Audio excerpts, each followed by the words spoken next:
KEF Connect. Conversations that matter.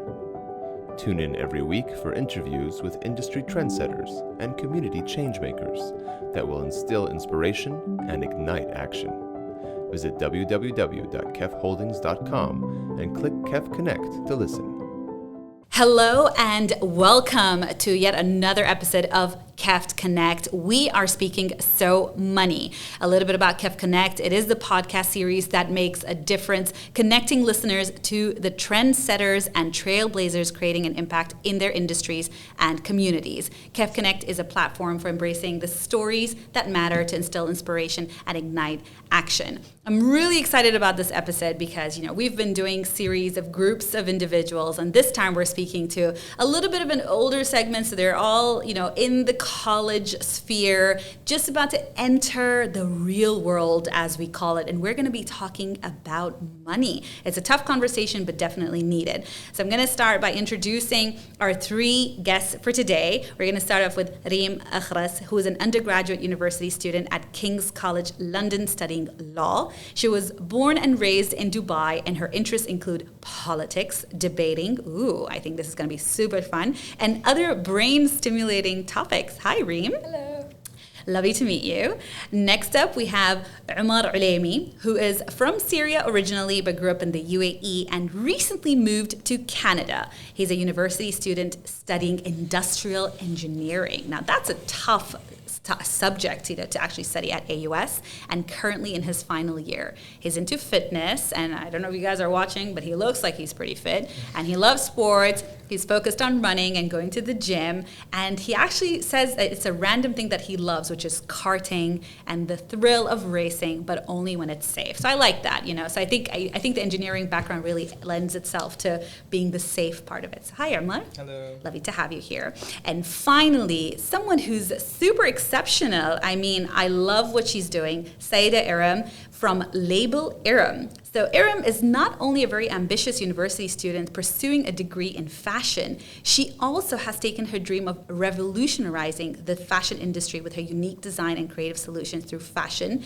And she has single-handedly set up her own fashion label ready to launch, and it's called Label Erum. Hi, Erum. Lovely to meet you.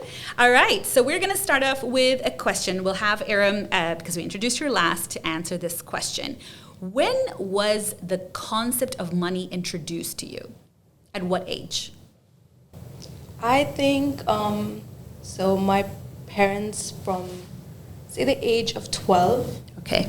Getting in, always told me about that, money should be something that is required to live. Okay. And never ask for more of it. Okay. So that's from when I understood about, All right. okay, money is important to survive. Okay. And, we shouldn't ask for more, and we should live comfortably with whatever we have. Okay. So you make it, you use it, you spend it, and then you go back again and do the whole routine again. Exactly. Very interesting. What about you, Omar? When was money introduced to you? So as a kid growing up, my parents would really give me or buy me the things I want whenever I asked. But then I started relating money to something goal-oriented.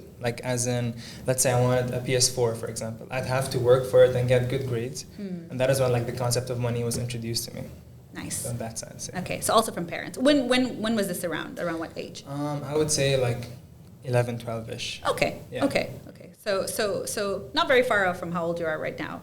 I'm 20. 8 years, Okay. yeah. Good.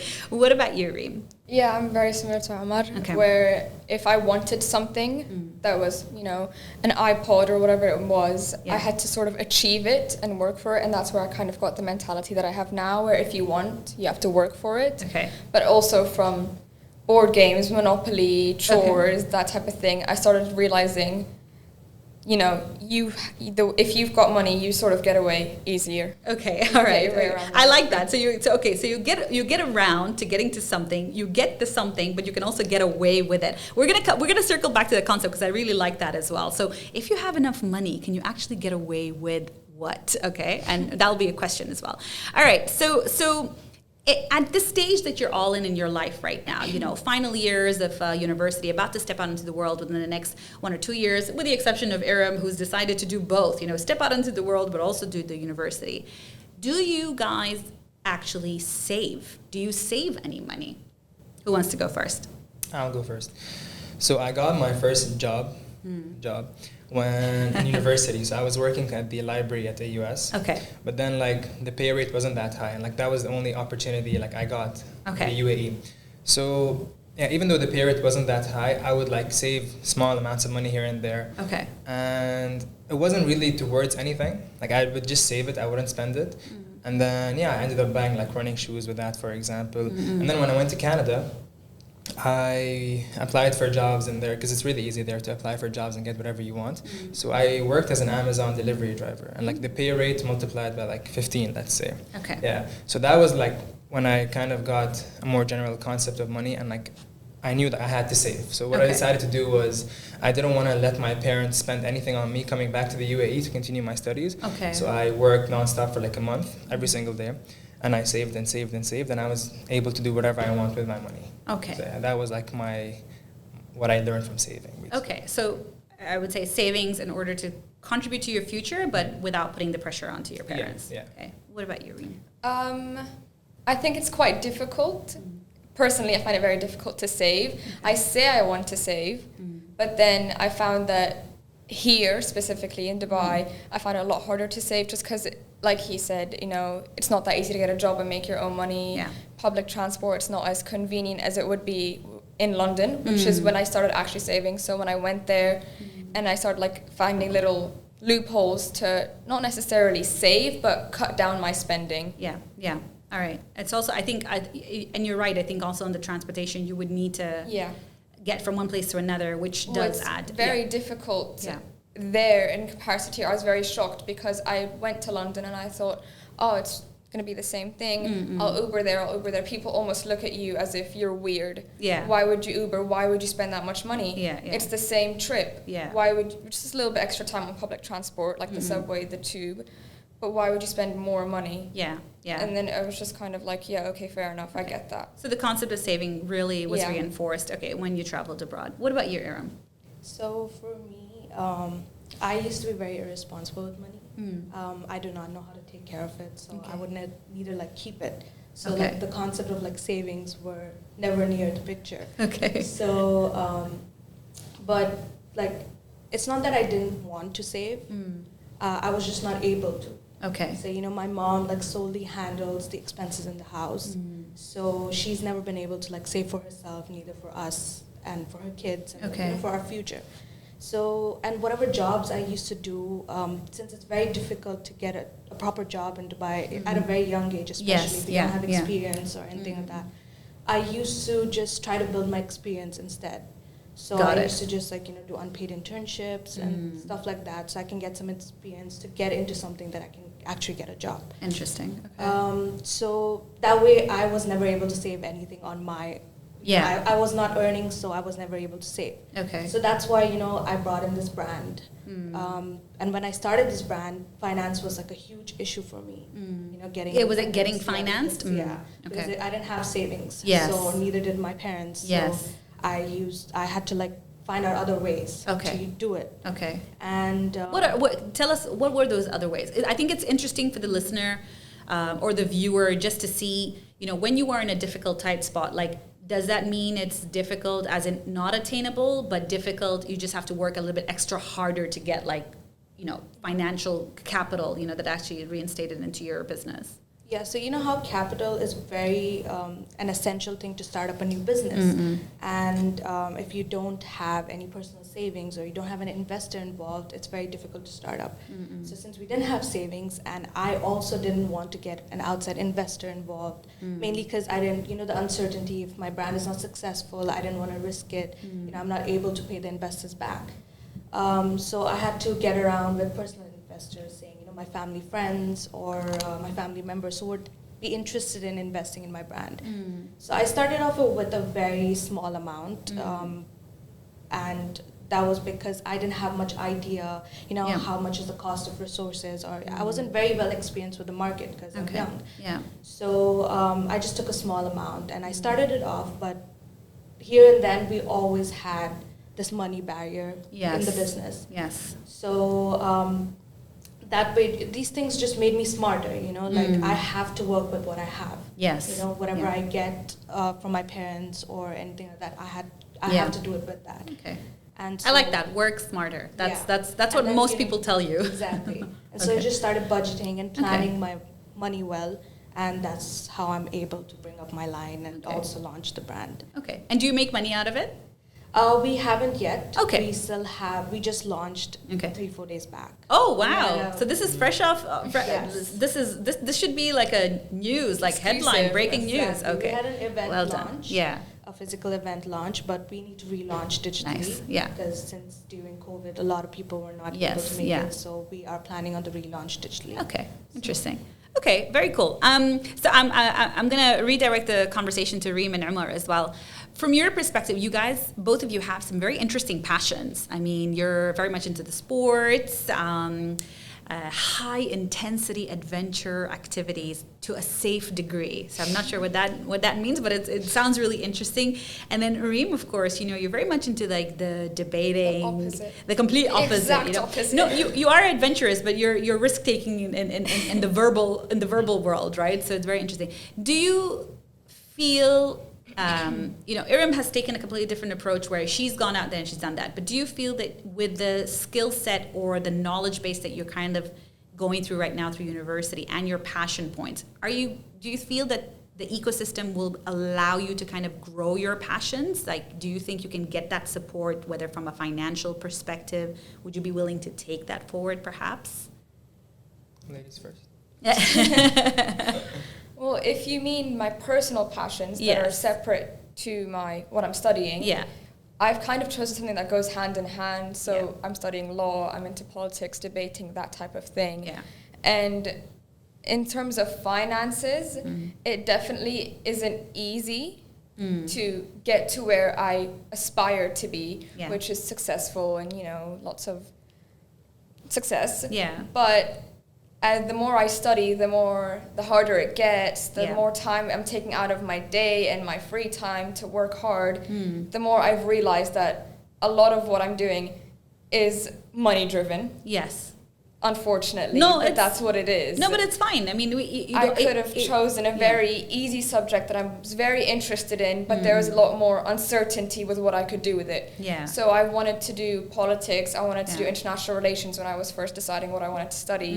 And then the more I spoke to my parents, the more I spoke to other older people, more like people more experienced, the more I realized, yeah, that's fun and you're into that and you're super and it's so exciting and everything, but then look 10 years into the future, you don't know exactly what you want to do.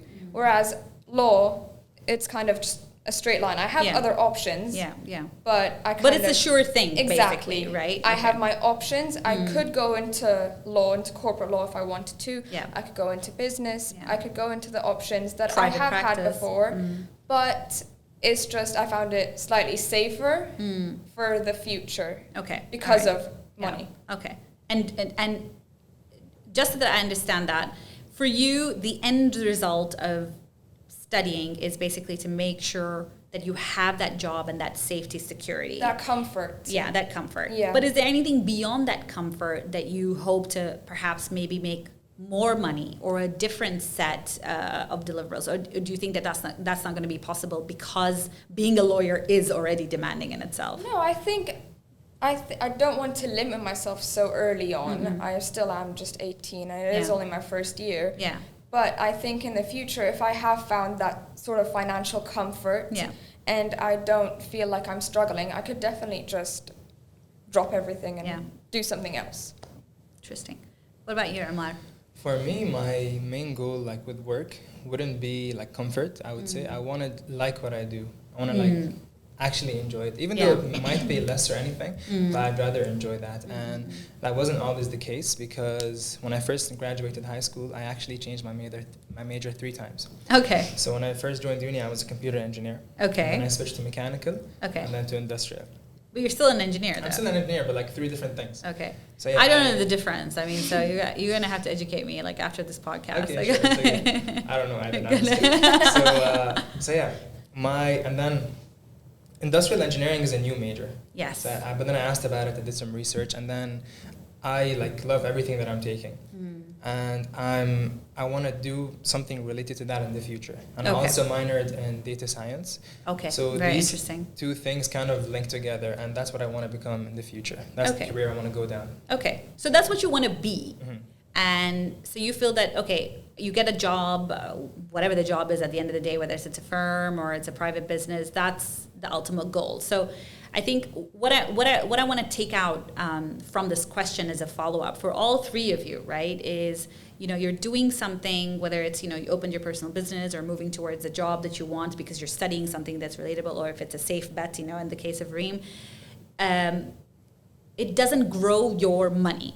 It's your job. You do what you have to do. You get paid at the end. It's your paycheck. You pay the bills. You pay diwa, siwa, whatever it is at the end of the day. Meals, the fancy meal that Omar wants to have.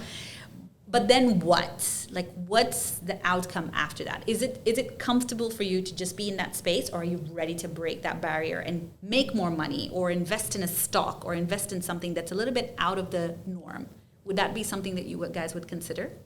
Yeah, I think like the stock market, for example, Yeah. is something anyone could do on the side. Yeah. And it's like now it's going crazy. It's generating a lot of income for some people. Yeah. Some people end up actually leaving their job and focusing on that.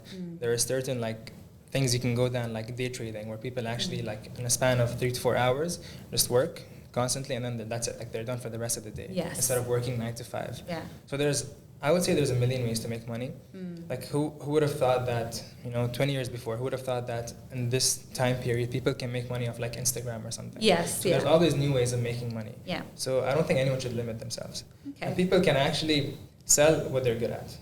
Good. Maybe like art or something. Yeah. Like, let's say if someone is into fitness like me, he can become a coach. Yeah. Reach other like millions of people like using social platforms Yeah. and all of these things. Yeah. So, yeah. Or if you have a unique thing that you can do with your arm, like Reem, or your wrist. Do you ladies agree with Omar? Like expanding out of like, because you know, having a job. I have a day job. I'm a little bit older than you by like a decade or so, and I have a job, and so I had this perspective very early on that it's great. It's my day job. I go, I do whatever I have to do, and then after that, I had post 5 o'clock all the time in the world, literally all the time in the world. I could do whatever I wanted. I was single, I was free, baby free, husband free, and there were obviously lots of things that I wanted to do, from exploring to traveling, etc. But I had an itch, which was, how can I do more? Because I have the talent. And so I explored that, and I actually managed to make a little bit of extra money. And that little bit of extra money paid for a lot of things. But it also helped me to learn a lot about what I didn't want as well. And I only started investing after my 30s. I started making more money outside of my job in my 20s, but I only started investing in my 30s. Do you have that kind of perspective? Do you have a family member or friend or even university teachers who give you that sort of wisdom, like direction-wise when it comes to money or savings or investing? Personally, not really. Okay. When I get given money or Yeah. you know my account, like everything and whatnot, I get told, you know, don't spend it all, or be careful with it, Yeah. that type of thing. But in terms of making extra money, I'm sure Emma will relate to this much more than me because of, you know, what she's done already. Yeah. It's a lot easier to say, yeah, you can find all these new ways to make money, especially if we're talking about social media and that type of Yes. thing. But it's a lot harder to achieve. Yes. And then I think in that type of thing, when you have that spur of energy and I want to do this, I want to do that. But then when it comes to it and you find difficulties, it becomes a bit more off-putting, and a lot of people tend to think, you know, I'll just stick to my day job. Okay. It's not that important. Okay. But All I'm right. pretty sure Emma will. I agree with what Reem said. That since I am in this, I have started a brand and everything. It is very difficult. Yeah. And you know, at times, like, okay, I know I took my passion ahead, and Yeah. I wanted to be my own boss. Yeah. Because you know, I don't personally like working under anyone. Okay, honestly that's good. speaking. That's good. So, but then at times I just like, you know, when things get difficult, I just go like, I wish I just did a day job, or I just Okay. did a desk job. Yes, I was just yeah. sitting and getting my payment and my salary. Okay. So, you know, it's when you're doing something on your own, it's Yeah. you have to put that much effort. Yeah. and to get something in return, you have to just keep on and on working. You're always going to be struggling, even when you're, even if you're big in the market or whatever, like you're always still going to be struggling. Okay. So that doesn't happen in the case when you're working for someone. You're Do you guys feel that there are enough resources out there, whether it's online or offline, within the family structure, that teach young individuals such as yourself enough about money or about savings? Not at all. Okay, all right. What do you think we should do or probably direct in order to get that out there? Probably implement it into the education system. Okay.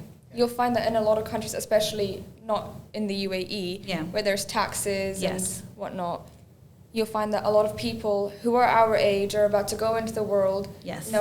close to zero Yeah. about just the amount of payments. Yeah. Is it easier to rent or get a mortgage and buy Yeah. a house, that type of thing, which if you don't go out and actively look for the information yourself, or if you don't go and ask, you don't know this type of information because it's not taught. Agreed. Okay.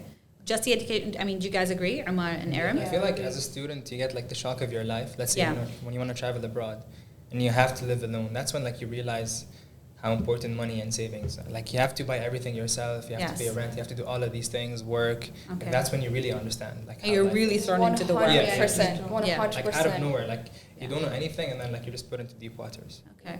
Yeah. Do you Yeah, agree, you Erum? can't text mom or text dad, like, Yeah. hey, can you just buy me this? Yeah, 'Cause yeah. That's not how it works. Yeah, yeah. So adulting, it's not It's adulting. It's not easy. It's not easy.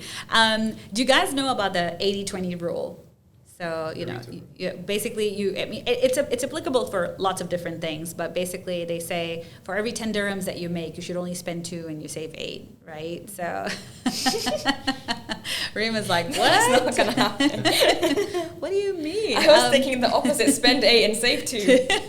No, it's the other way around actually. So I think with 80% of the effort actually comes from 20% of the individuals. That's what they normally say. But in the beginning, especially when you start working out, it's very easy to get into the rut of, oh my God, I got my paycheck and I want to be able to spend it all. So what happens is at the end is you're actually struggling because you only have that 100 dirhams that's actually left in your wallet or your bank account, and that's a struggle. So you shouldn't reach that point. Then you can switch the rule around. But in the beginning, because you have the ecosystem and the support of your family, you should be able actually to save a lot more because you're not paying for rent, you're not paying for diwa, salat, or whatever it is at the end of the day. So your savings actually, it's a lot easier to actually save when you're much younger, when you first start off, than it is to save when you're a little bit older. There comes a time in your life where it gets really difficult to save because you start having new expenses. So you have the first baby, then you're like, oh, there's a diaper and there's formula, and there's more diapers and there's more formula. So then these are things that you haven't accounted for because your back end. So you need to start dipping into your savings. That's why you need a little bit more savings in the beginning. So 20-80 rule, then you switch to 80-20. So going back to our question, do you feel if we were able to set up the ecosystem, I like the point that you brought up, Reem, about the educational sector. Do you think it's only on the educators or educational institutions to set that realm or that precedent of money education? Or do you think it also needs to come from the parents as well? Of course, it has to come from the parents as Okay. well, because you'll find that a lot of people globally, internationally, they have very different mindsets of Yeah. how they approach money. Yes. Some people are a lot more carefree with it, some people are less carefree with it. It all depends on the mindset, and that comes from the parents. Okay. If your parents raise you in a way where it's like, not be stingy, but be careful with your money, Yeah. then you go out into the world and that's that's how you implement Yeah. what you want to do. Okay. But if your parents sort of spoil you, or it's like, yeah, you want to get that, you don't want to get that, whatever Okay. you want. Yeah. Once you go out into the world and you start have to make your own money and start your own family, it's going to be a lot more A difficult. lot harder. What do you guys think, Erum? I agree with Reem's point, but also that I do feel that these two things are two complete opposites. Yeah. Because like parents teach you how to, don't make money value your life, or don't make money a greed.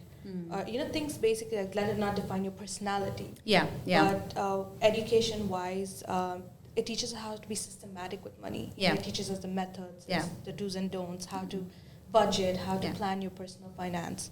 So, yeah. Okay. Have you ever been, Omar, thrown into the deep end of the pool and just been told learn how to swim?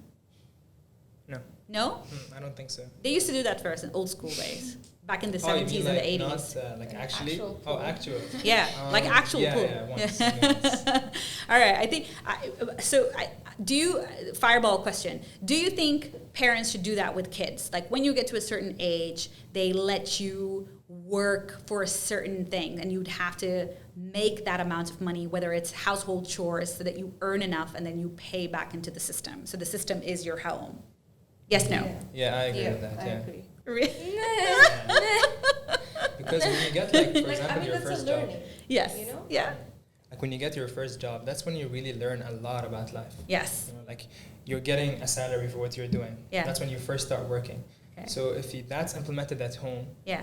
I think that will teach the kids a lot more. Okay. It's also a very thin line to walk because your parents are meant to nurture you and help you and support you. Yeah, and whatnot. like so a lot you'll find. But not pay for everything. Yeah, Not pay for everything. 100%. If Yeah. you want to get your PS4, you pay for your PS4, Yeah. and you work for it. That I completely agree with. But to completely throw them into the deep end, Yeah. that's just a bit much because it almost creates sort of resentment. Yeah. You left me, I needed you, that type of thing. Okay. All right. Interesting perspective. I mean, it's your opinion. It's your prerogative. I'm trying to test some things with my kids, so I'm trying to see what you guys are saying. All right. Final question for all of you. 3 things that you would tell your future self about money. But when you look back, if you're, let's say, a decade from today, when you look back and listen to this conversation again, what would you have told your future self, and what would your future self have told you? Let's start with Omar. I feel like in 10 years' time, let's say, because like I have to pay like for the wedding or something, and I have like I'm gonna have kids and all of these things. Ooh, I like so that. I'm gonna be like, I wish you saved. Okay. Because like I'm gonna have to do all of that myself. Okay. That's one thing. Yeah.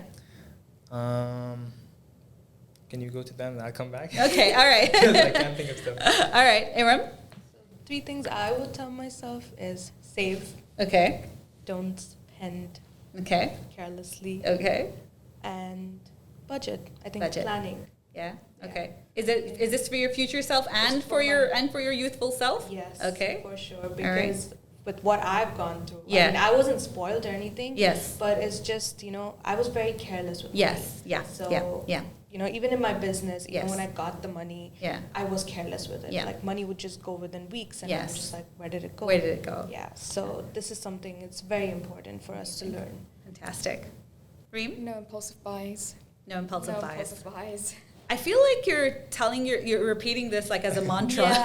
No, the thing is, Yeah. I used to do that a lot. Yes. I'd Yeah. get a certain amount of money, I'd spend it straight away. Yeah. And then I'd end up with no money Yeah. because that's how my parents was like. They were like, we're going to give Okay. you a salary, Yeah. spend it however you want, but then don't come asking us for more. Yes. Makes sense. But Makes sense. like now, if I want to buy something that's a little bit more expensive, I have to think about it for at least 3 months. At least. Okay. And why? Okay, so I would say keep doing what you love. Okay. I think that's important. Even if, let's say, like 5 years down the line, I might get like an offer that's way better than what I'm usually I'm working at the moment. But then money isn't everything. I believe in like doing what you love is the most important thing. Okay. And lastly, don't get too greedy with money. Okay. Yeah. Yeah. I feel like if you get too greedy, you get lost in life. Yeah. Okay. So I'll just to close off, I want to thank Reem, Erum, and Omar for actually being on this session. Thank you so much for being part of this podcast. And this is KEF Connect. Thank you very much, and see you next week.